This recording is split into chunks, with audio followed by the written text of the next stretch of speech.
Welcome everyone, and my name is Tim Benn again. And are we getting good sound here, Joe? Very good. I want to thank you for the opportunity to share this topic. My wife and I have been researching extensively this issue since 2007, so we have a lot of material. There's note cards on the table, so if you have questions, I can answer those at the end. So let's get started. Who are we? Well, we've been married for 16 years, and I have to remember that constantly because you don't want to forget those things. We have 3 children. We're small business owners for 15 years of a child care and of other businesses, and we love race cars. We work together, we play together, and that is my wife's race car. So sometimes she beats me too, by the way. I ran for 3rd District State Rep right here in Spokane.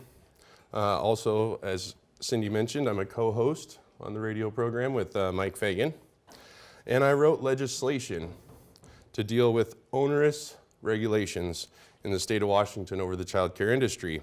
This House Bill 2191 passed unanimously in 2014. We've been featured in a number of news articles. Here, the Inlander newspaper, Playtime is Over, talked about the overregulation of child care, their closures, and the rigorous early learning, and basically our outdoor play equipment was taken away, and it also mentions the bullying of child care owners. So then the Spokane newspaper, Spokesman Review, covered the closure of half of the child care industry due to stricter regulations put into place in the 2000s. The Freedom Foundation newspaper did an article that covered us being sued by SEIU because they wanted to block us from contacting other child care owners. They followed it up with a second story and a video to explain how the Freedom Foundation was able to help us bully the bullies. Let's check it out. My husband and I run a child care business. We've been in business for 15 years. The kids are awesome, and meeting all the families in our community is a phenomenal opportunity for us to engage the community and be a part of the upbringing of their children. Our philosophy is all kids matter, because they do. And when they leave here, we want them to know that this is always a safe place they can come back to. My wife and I started looking at the system that the state was trying to build and how the union was engaged with that. And I looked at the numbers from decades past, and since the union became involved and the Department of Early Learning was created, we've lost more child care providers than any time in our state's history. Being in the child care industry, you're pretty isolated as a business owner, working a lot of hours in your home and your business. And so we asked for information on how to get a hold of all the daycare providers in the state. We go through the legislative bills that come up through the legislature every session and go over the wording to make sure, how is it going to affect child care providers? How is it going to affect the businesses? How is it going to affect the families? We finally decided to put together newsletters that would go out to the other businesses in the industry. We continued to get the newsletters out using the information that we had gotten through public disclosure, and suddenly we were told that we were not going to get that information because SEIU had filed an injunction and a suit. The feeling was just kind of unexplainable. You kind of just take a deep breath and you kind of think, I'm just a small business owner that loves kids. Why would they do this? I don't think it's right that other child care associations and SEIU themselves can have the information, and they would block one of the own people that they're supposed to be representing from contacting other people in the industry. We knew that we couldn't go to the union for help in the union suing us, which was odd that my wife was a member of a union that attacked her for simply connecting with other union dues paying members. And so Freedom Foundation stepped in, and it was amazing how quickly the union pulled back and realized that they had overstepped their bounds in attacking their own membership. We were very relieved when the Freedom Foundation stood up for us, and they did exactly what they said that they were going to do, and we are grateful for that.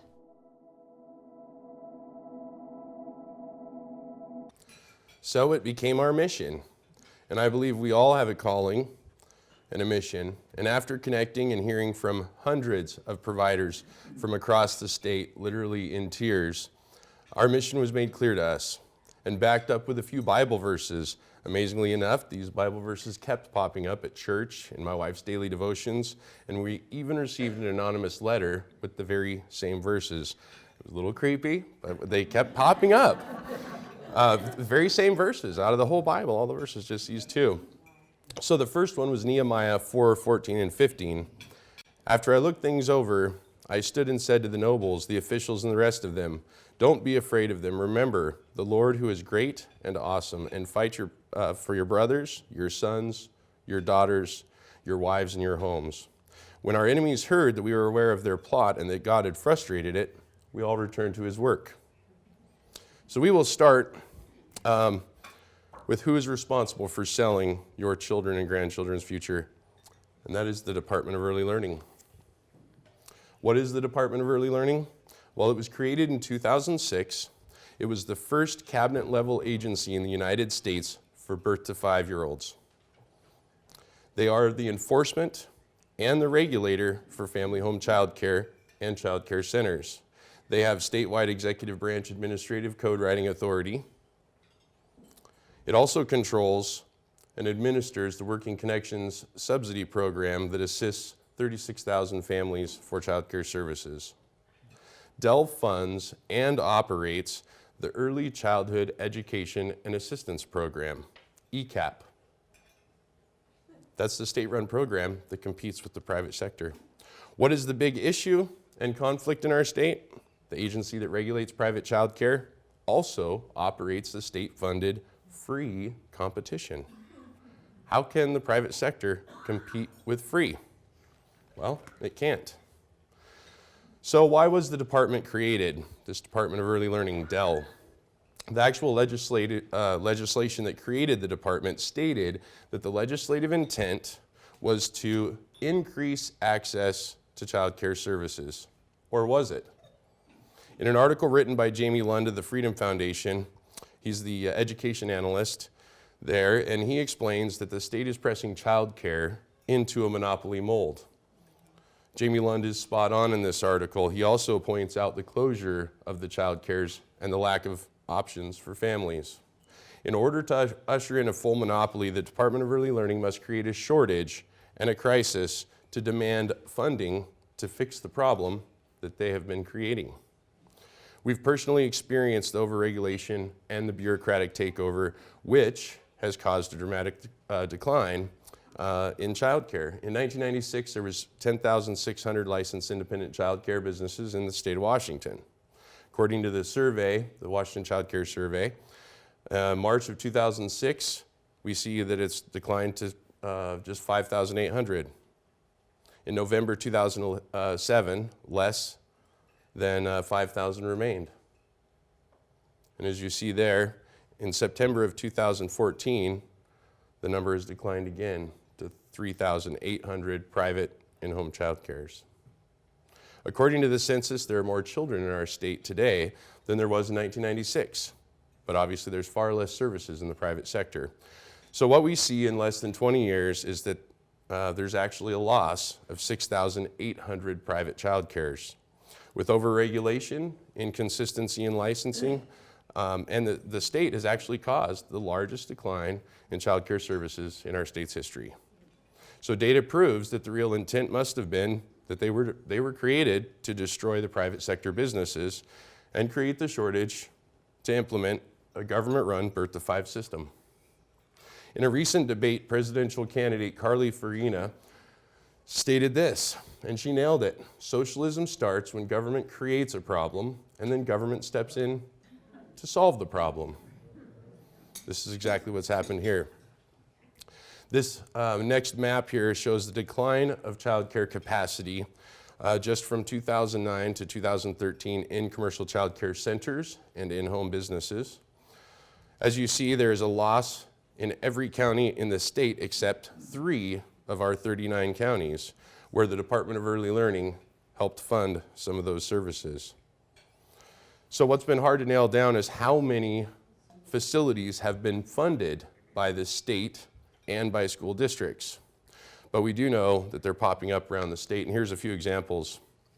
In March of 2015, the Pasco School District requested $7.5 million to add to its own $7.5 million. So the state awarded them that money, and their $7.5 million came from local tax levies and other district accounts. This pre-K center will serve 900 4-year-olds and is set to open in September of this year. Here in Spokane, we have school districts, Central Valley, Spokane Public Schools, Millwood, Cheney District, and other government-run options. We also have a new facility, Barker High School and CV Early Learning Center. It's located right next to East Point Church. You may remember this location here. It was the old Yoke store on Sprague and Progress. It was set to open on January 25th. On your tables, there is a sheet of paper that is their flyer that you can pull out and take a look at if you'd like.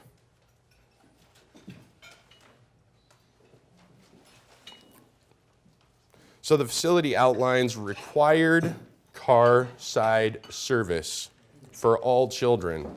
Also notice the last point, if you are late arriving for drop-off and you must go sign your child in at the office, parents are not allowed to walk their children to class. Parents are not allowed in the building otherwise. So if you're late, you're just supposed to hand off your child to the person at the counter, and you're not allowed to communicate with the teacher about your child's day or anything else. So it looks like the Halloween spirit stores and the dollar stores will be competing with the state for commercial space. So instead of a dollar store, it's going to be a daycare. In 2010, a presentation was given by Mary Seaton of the Department of Early Learning, where she announced the ability to redirect basic education funding from Title I funds to early learning initiatives. Title I funds are federal grants that are designed to help states with school districts and educationally at-risk students. The goal of the Title I was to provide extra activities in math, reading, and writing. According to the Washington State Child Care Survey, from 2010 to 2012, we lost 1,500 child cares just in those 2 years. Proponents of the universal pre-K system faced huge difficulties in acquiring the funding to replace this huge loss of private services. So it's created an extreme lack of availability for private sector services. For example, we receive calls nearly every day at our child care for people frantically looking for personalized care for their children. We also hear from families all the time who do not want their children on a waiting list at government-run sites. Some of the parents are calling because they want their child out of them. During last year's legislative session, the longest in our state's history, the elephant in the room was the McCleary court decision on basic education funding. According to our state law, basic education is K-12. However, they dumped several $100 million into early learning, which diverted funds from basic education and the smaller classroom size initiative, if you remember the initiative that was passed. So they still put money into early learning because they had to have the money to replace the services that they had destroyed. So let's talk about the takeover model that the state has used. First, they passed legislation and rules for control of the private sector. The Department of Early Learning was given rulemaking authority and added 30 additional pages of regulations over child care businesses. Now they have 92 pages of regulations to follow, some of which violate local building codes and health codes, and they basically make compliance impossible. So then they created new vocabulary. So you can't be a child care anymore. You have to be an early learning center. It's not daycare, it's early learning. Craft time became curriculum. So then they created a shortage by making entry into childcare difficult, and they also closed down many of the private facilities. Fourth, they've run media campaigns denigrating and creating fear of independent programs who are not participating in their early achievers, while also promoting tax-funded government services that are free, and they're state approved. Then they mandated membership into a private sector union that lobbies against them. The last thing is they are working on right now, transitioning funding from the current voucher system that allows parents to choose private sector providers to a slot-based system like the public schools, where the state becomes a near monopoly for services. What are most families going to pick? What are they going to choose? Fee or free? We can see in this example, the voucher system gives parents the ability to choose public or private run centers, licensed family home child care providers, or license exempt friends or family for their services. Transitioning away from the current voucher system to a contracted slot-based system, which is what much of the legislation we've seen does, we can see limits put on parental choice, and it basically gives the state the ability to decide who provides services. Understandably, public sector unions have been lobbying tirelessly for birth to college funding, as it will bring millions and millions of dollars into their organizations and add tens of thousands of union dues paying members. So why is government-run child care dangerous to the future? According to the Health and Human Services Department, decades and billions of dollars have been spent on the federal Head Start program, which is the federal version of our state's ECAP program. The Head Start studies showed that government early learning services aren't even effective. Here's the results here on the bottom graph. Only half of the children benefited cognitively, and next to none of them benefited behaviorally while in the program when they were 3 and 4 years old. As you can see here on this batch of numbers, when they were compared to their classmates, there were nearly no benefits at 3rd grade. Cognitively, there was 0 or 1 out of 11 that benefited. Behaviorally, 1 or 2 out of 20 had better outcomes. According to their own research, government-run early learning has a 0 to 10% success rate when measured the very next year when entering kindergarten. The Washington legislature is heavily lobbied by many tax-funded and privately funded organizations like Fight Crime, Invest in Kids. They state that early childhood education reduces crime. They always say that. They even use your local sheriff's departments to testify to say that children will stay out of prison if they go to early learning. But in fact, many studies show the opposite. Children who do not have time with their families and personalized care become unbonded children. There are many studies that show that they're more prone to future incarceration. There are whole books dedicated to unbonded children and the negative psychological effects. So early learning does not improve educational outcomes. Numerous studies prove this. We've seen recent articles in the Washington Post about debunking the earlier is better idea for academic instruction for young children. And the reason is children are not developmentally ready to leave the comfort of home-style care and be abandoned in an institution, as well as an article, The Decline of Play in Preschoolers and the Rise of Sensory Issues. A government-run universal program does not allow caregivers the ability to let children explore in areas where they are curious and growing in knowledge. This is why the Montessori programs are having difficulty with the state's Early Achievers universal program model. Standardized early learning is not respectful of childhood development. Has anyone here ever met a standard child? Another article found in Psychology Today explains the decline of play and the rise of children's mental disorders, claiming that there's a reason why kids are more anxious and depressed than ever is because of the lack of play and exploration. Young children need to be active, free to ask questions, explore, absolutely make mistakes, and learn to how to cope with their feelings. You can't do that in a book. You can't do that with the universal program. So they are left in the building with commercial tile, concrete structure where they are continually asked to answer questions and take intrusive and developmentally inappropriate assessments. Also just released is a study from Stanford University referring to the benefits of a late start to kindergarten, yielding positive benefits for children.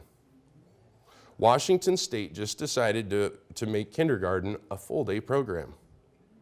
Children are not ready for 6 hours of institutional instruction at age 5. So if a child is in trouble in Washington State, the guideline is that if they need a timeout, it's 1 minute per year of age. But these children are now expected at age 3, 4, or 5 to abandon the things that they may want to explore for nearly an entire workday. Child care providers are mandated to offer naps to children until the day they enter kindergarten, and then instantly, no naps. Government-run and institutional models mandate ridiculous and absurd changes that are a shock to children. Why is this topic important for families and for freedom? Children are the future of passed on traditional family values. I'm sure many of us have a different view of what that looks like. This is the complete takeover of how children are raised. The way that the law works is that if there is a responsibility and a liability, there becomes an ownership. And then everyone is a stakeholder in how a child is raised. Imagine there being a ballot initiative that stops parents from teaching children about, say, Christmas or Easter. Society could, with that responsibility and liability, decide that only winter break and spring break can be taught to children by their own parents because it's for the greater good. So let's go over to our corporate partners and see what they have in store. Mark Zuckerberg, creator of Facebook, is funding a school in a low-income neighborhood in California and enrolling the children prenatally.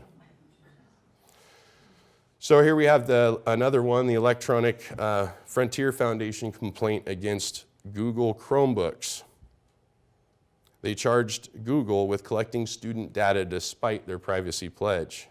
Chromebooks have been marketed to schools, like my daughter's school, to deliver curriculum, but at the same time, they were using these electronics to track children's activities at school while they did searches and what they wrote in and what they did. It seems student privacy laws no longer matter. Parents send their children to school to get an education, but apparently they're there for corporations to data mine and for the Department of Education to collect data through tests that are nothing more than social engineering experiments.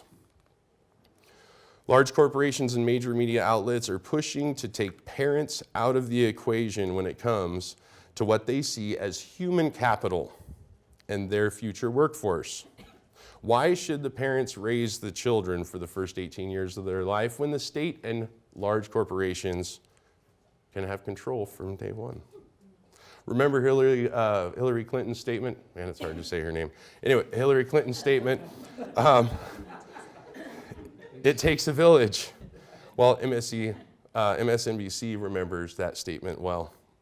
We have never invested as much in public education as we should have because we've always had kind of a private notion of children. Your kid is yours and totally your responsibility. We haven't had a very collective notion of these are our children. So part of it is we have to break through our kind of private idea that kids belong to their parents or kids belong to their families and recognize that kids belong to whole communities. Once it's everybody's responsibility and not just the households, then we start making better investments. So let's stop and think about that for just a minute. She just said that we've always had a private notion of children. Your child is yours. We've not had a collective notion. We must break through the idea that kids belong to their parents and families, she says. We must realize that kids belong to whole communities. Or do they belong to the state of Washington and the Department of Early Learning? Our Kids, Our Business, does it look familiar? You can find these signs all over the country, and here in Spokane, posted at Head Start and ECAP sites, the state-run facilities. This banner was hung in River Park Square. Now, saying this, I believe that there's a fine line between providing services for parents and families and the village mentality that we, the collective, will raise your children. We need to stop the government idea that they can overstep or plain take over the parents' and families' rights and the choices of future generations. In the next video from the Early Learning House Committee hearing on January 22nd in 2014, you will hear Heather Moss, the Deputy Director of the Department of Early Learning, explain their duty and focus. Take a close look and listen. Our customers, first and foremost, are the children of Washington State, and we feel it is our duty to take care of those children to the best of our abilities. Child care providers are also customers, but they are the ones that are helping us be custodians of those children while they're in their care. So I think that's important in terms of a focus. Important in terms of their focus. Did you just hear that? Department of Early Learning just stated that they are the custodian of the children in the state. They feel it's their duty to care for those children to the best of their ability, and that the child care providers are just helping them to be custodians of those children. I was actually in the hearing room when the Department of Early Learning made this statement and this testimony, and I what did she just say? I'm thinking, what does that mean? So I left Olympia, I called my wife, I said, grab that audio, I gotta hear that again. So let's hear it again. So that is what we just heard, and what it means is that the state has custodial authority over every child in the state from birth. These statements do not resonate well with Elizabeth Scott. She was a representative in that hearing room. Let's see what she has to say. Representative Scott? Yes, Heather, I just want to make sure I understood something that you said at the very beginning of your speech here. Did you say that you or Dell sees themselves as custodians of the children in Washington State? Was that? Department of Early Learning. I mean, our primary customers are the children. Okay, and you said that the home daycare providers are helping Dell, basically. Absolutely. So I think that kind of sums up our problem here. According to our state constitution, all political power is inherent in the people. So the political power is on loan from the people to you. So you report to the people, Dell reports to the people, and we do too. We can be unelected this year. So we report to the people. Representative Scott, do you have a question? Yeah, my question is, how do you resolve within Dell that direct opposite mentality from what they should have? How do you resolve that? That's a direct conflict. I don't know how you could sum that up. But that's a problem. You should be helping the people, not the providers. Well, I think it's a philosophical question that probably does not. Well, there probably are differing interpretations of that as well. So, you know, we do have a slide that shows a couple snippets from our statute that give us direction on our charge. You know, the right of health and safety of children receiving early learning services is paramount over the right of any person to provide care. So we interpret that as the children and the families are the customers of DEL, and providers are our partners in delivering that service to the customers. That's how we have focused on our work. So Elizabeth Scott questions the statements for clarification. The first question was answered. Yes, Dell is the custodian of the children in the state. And Ruth Kagi responded back with, it sounds like a philosophical argument. What you may not have heard was how she said that, or Scott said that it was a constitutional argument. So instead of answering the last questions, how does Dell resolve the opposite mentality that they are the custodians and not the parents? Government Relations spokesperson Amy Blondin further explains the legislative statute that was given to the Department of Early Learning when it was turned into the executive branch agency. Here's the RCW. To safeguard and promote health, safety, and well-being of children receiving child care and early learning assistance, comma, and which is paramount over the right of any person to provide care. But that comma is important. In law, commas and punctuation are very important. I'm glad we have someone teaching phonics here today. The comma separates their duty from their power. Their duty is to inspect providers for basic health and safety. Their power is the right to the children over any other person. We've actually seen and fought legislation that would require grandparents to be licensed in order to watch their grandchildren on a regular basis. So here's the Department of Early Learning's vision statement, and it states all children prenatal through 3rd grade. And the reason why it's 3rd grade is compulsory education starts at age 8 currently. So their system partners with families. As Deputy Director of Department of Early Learning says, the children are their customers, and the state has the paramount right over any other person to provide that care. So the state has decided that they need yet another agency to have more rights to the children than the parents and families. So if the families are willing to participate, that's fine, that's okay. If not, Dell has the authority and the right over any other person. So my wife and I have fought with families and other child care providers over the last few years and have defeated government-run universal pre-K legislation. In fact, one piece of legislation that they called the Washington preschool system a few years back would have been a Kickstarter to a multi-billion-dollar agenda. That bill had an $800 million price tag in Washington. But we were able to defeat it. But 2015, the legislative session came back and we saw virtually the same thing with $100 to $200 million for what they called the Early Start Act. It transitioned into the early care and education system because they must tie this to basic education to force the government funding. Here's Representative Scott's floor speech before the passage of this bill. So here is the Department's of Early Learning's selling points directly from their website for sharing education dollars with the public schools. Early learning is important because there are economic advantages to schools and society. Schools save money. Increased enrollments, public goodwill, support for levies and bonds. The actual effects of those selling points, it generates economic advantages to schools from society through increased enrollments into public schools. And public school is based on head count. So how do they increase their enrollment? Well, they do it by training parents that care for their children is free from birth in public institutions.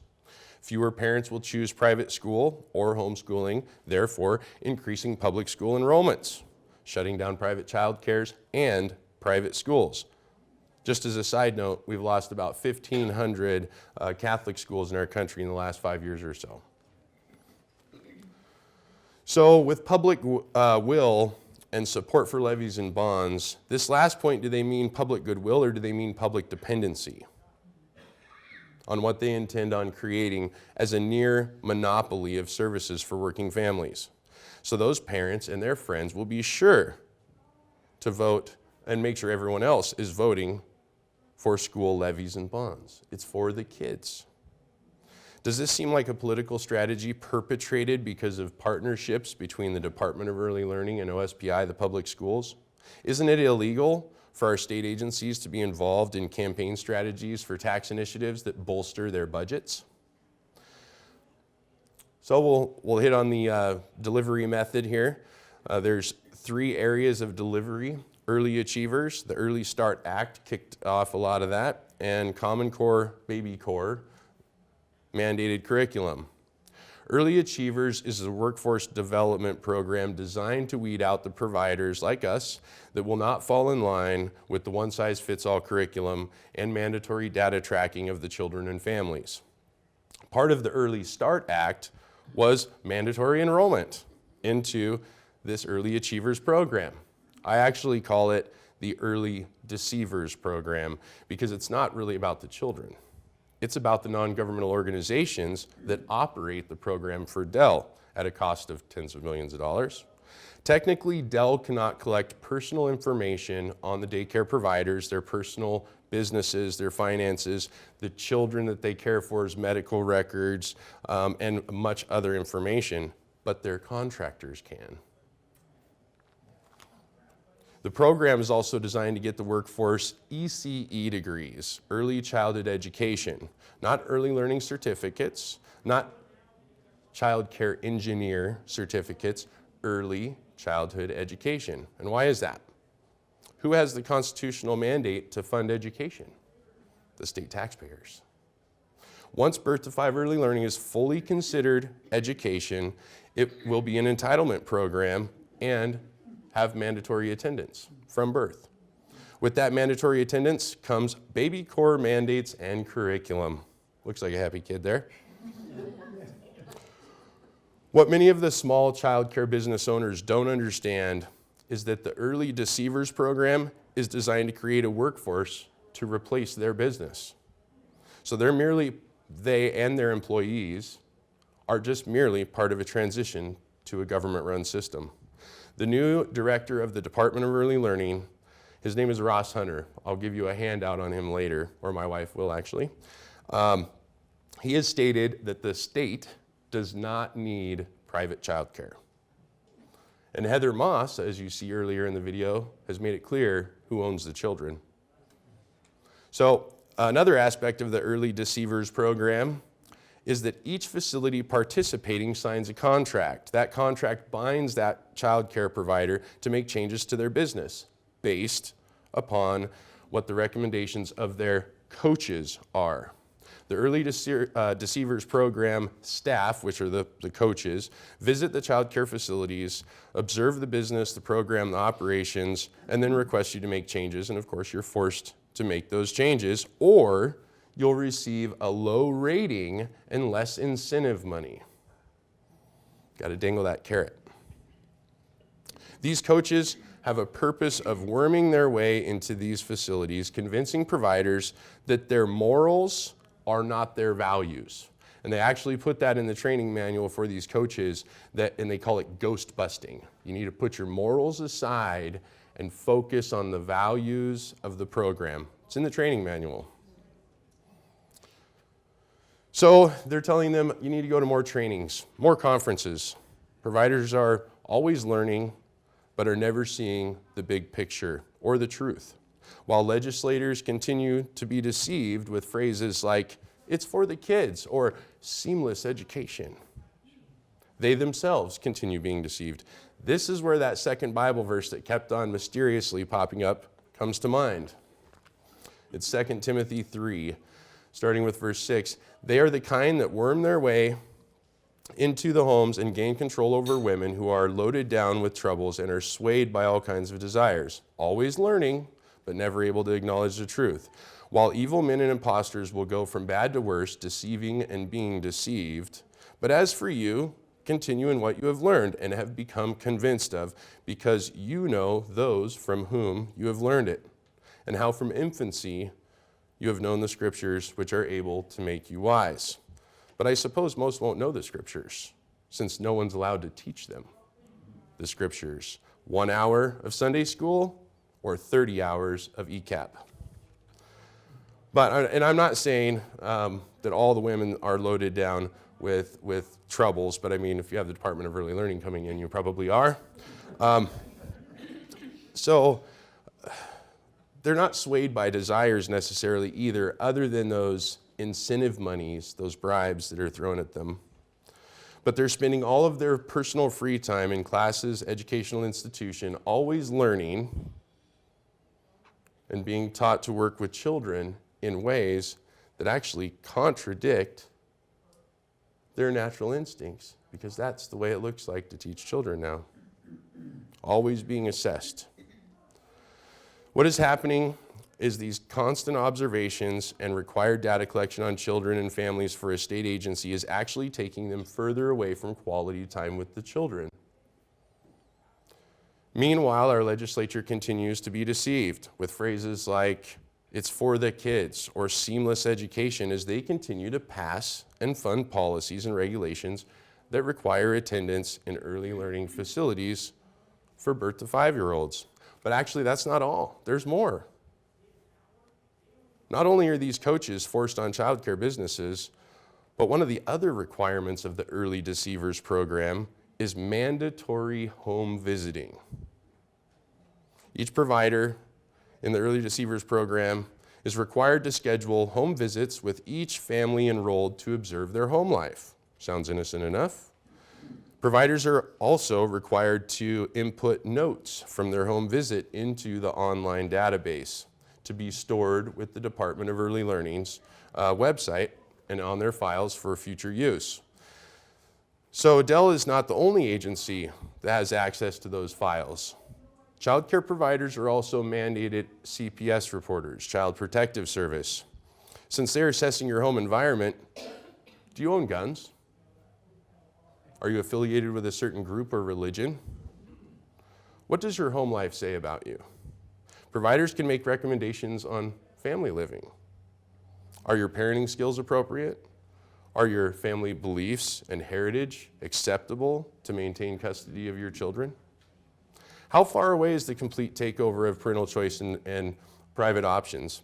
Well, House Bill 2731 passed in 2010, making ECAP, the state program, an entitlement by 2020. Not quite a mandatory entitlement yet, but an entitlement. So this program comes with the baby core curriculum and the data collection mandates on all the children and families. This means that every child in the state will have a right to early learning state-funded services. Now we know who owns those children to make sure that that right is secured. The Department of Early Learning. So here's the catch. The Department of Early Learning and the ECAP application has this statement on it, and it's also inside the Early Start Act. Sectarian organizations, such as Protestant and Catholic schools, will be able to provide ECAP services as long as their ECAP program is free from religious content, instruction, activities, and even symbolism. Take the cross off your neck, ladies. No symbolism. In regards to parental choice, even if parents choose a religious facility, the curriculum mandates and the intrusive data collection and testing will be the same. So what then is the reason for the parents to choose the private sector and these sectarian organizations for their child care or ECAP?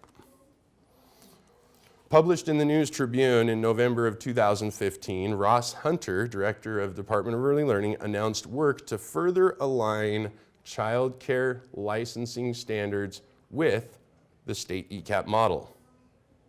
This alignment will dictate to religious organizations what they can teach.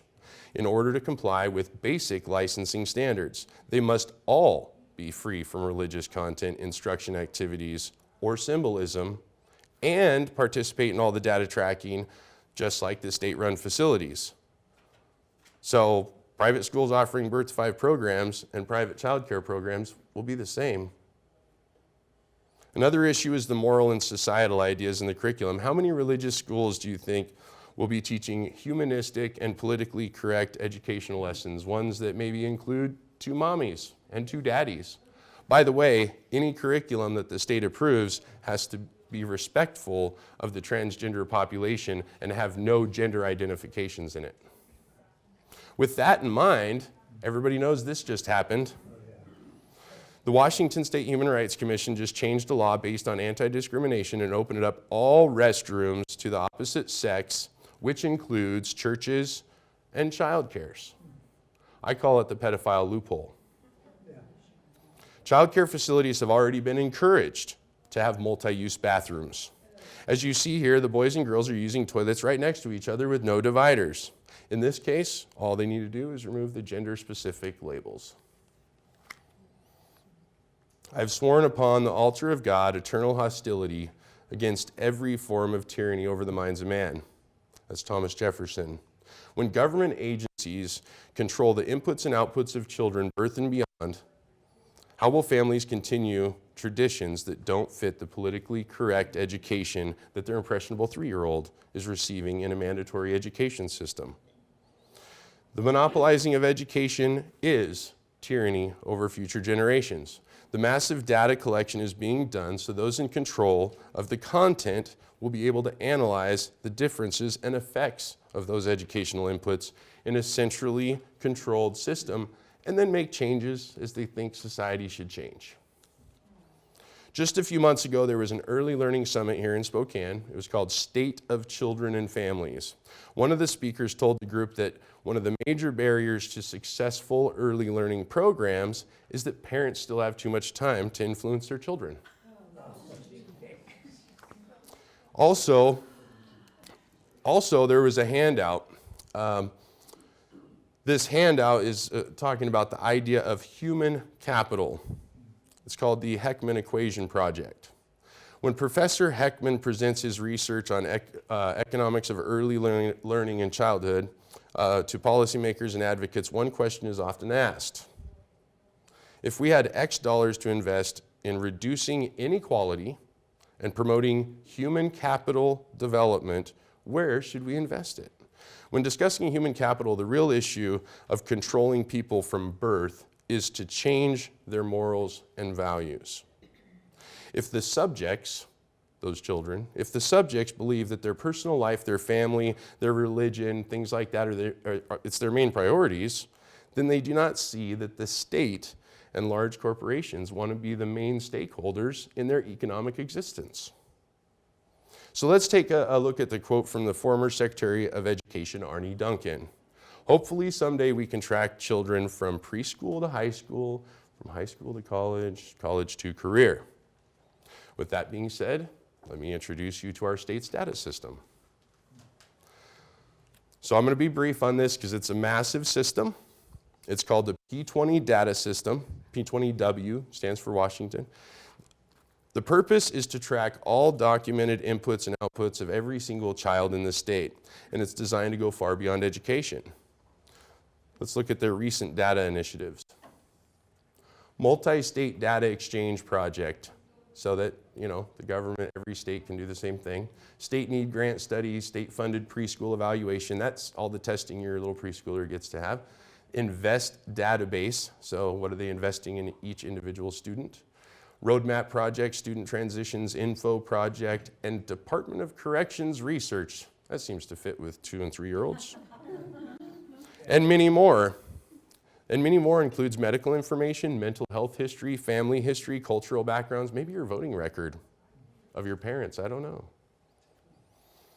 So what have these initiatives led to? With all the testing and assessments and strict curriculum timelines, when do the children get to actually explore life? Here we have a cartoon, all the teachers, or the teacher with all the students hooked up to the equipment. Come away from the window, you don't want to be a child left behind, do you? I think I'd be crawling out the window. Sounds good to me, says the child, and I think she's probably trying to follow me. I was already out the window. So the educational machine has forgotten about what children actually need, which is playtime, and they need to learn how to build relationships. They have to build relationships. Instead, the focus is on monopolizing contractors for curriculum, data, and other infrastructure. Contractors for buildings, databases. I guess that's where the big corporations come in, and the publishers. The data collected in the warehouse begins as soon as birth and continues through basic education. Kind of notice the dosage up there. They got to get the right prescription. Just go back, take 2 more of these, 2 more of those. So that's going to move on, and here, of course, the data collection continues through college, then into the workforce. Now, here's where it gets interesting to me. How can we as parents authorize data collection on our children as adults? Or maybe they're forced to. Wouldn't they need to authorize and release that information themselves? Let's reflect back earlier in the presentation and remember who the children belong to. We need to realize that what we've allowed to happen is that even as adults, our children no longer belong to themselves. So here's our workforce pipeline. Get hooked up to Bill Gates' machine here, and the parents want to know what their kid is going to be, and the doctor says, well, I guess a fry cook or a parking lot attendant. They must live in a low-income area. There are many organizations receiving funds from private entities and a lot of you guys, taxpayers, A lot of organizations: Fight Crime, Invest in Kids, Strengthening Families Washington, Thrive by 5, Kids Matter, Washington Learns, and dozens more, using the terms womb to workforce.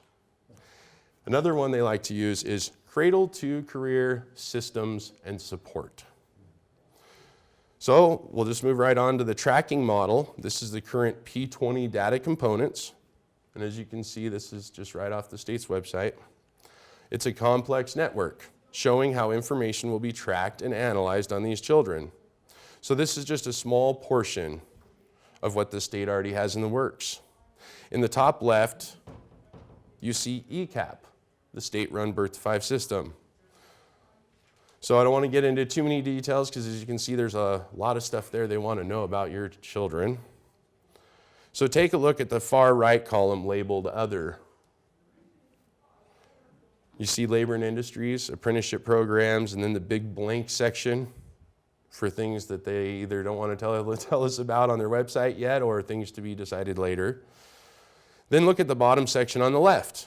It's labeled Outcome. I'm sure some of you folks remember outcome-based education before No Child Left, or Every Child Left Behind, and all the other initiatives. Look to the right. Do you see Department of Retirement Systems? More and more in documents, we are not referred to as individuals or people or children. Future generations are referred to as human capital and subjects. So I have some action items for you, of course. If you know any group that would be interested in this presentation, please contact us. We are already scheduled for at least one more, and I'd like to get this information out to as many people as we can. Talk to people, inform people what's happening. When they drop their kid off and aren't allowed to go into the building at the old Yokes in the Valley, let them know what's happening to their children. Ask your legislators where they stand on early learning, because they're not hearing from us. They hear from lobbyists that convince them this is for the kid. They hear from your county sheriff and all the county sheriffs across the state that are hired by Fight Crime, Invest in Kids. Actually, your tax dollars through Ozzie Knezovich helps fund Fight Crime, Invest in Kids and the sheriffs to testify that if these children are in these institutions from birth, they won't go to prison. We'll save money. That's what they're being told. And they believe it because they're not hearing from us. So talk to your legislators and pressure them to stand for the rights of parents and families, future generations, and to stand for private school options and private child care. So I want to thank you, ladies, for caring for yesterday's children, and I want to thank you in advance for caring for the rights of families and children of future generations. And I have one last thing. So I want to ask you if this looks like education. According to the Department of Early Learning's professional development page, it does. What about the upside down elephant in the corner? Is that supposed to be subliminal? Because we're sure seeing a lot of suggestive materials in early learning these days. I'm going to leave this slide up. Pay close attention to the details. Do you know your ABCs? And where does education begin? And who should be in charge of children's social development? Do we have time for questions? We do. And can we give them a big round? Shannon is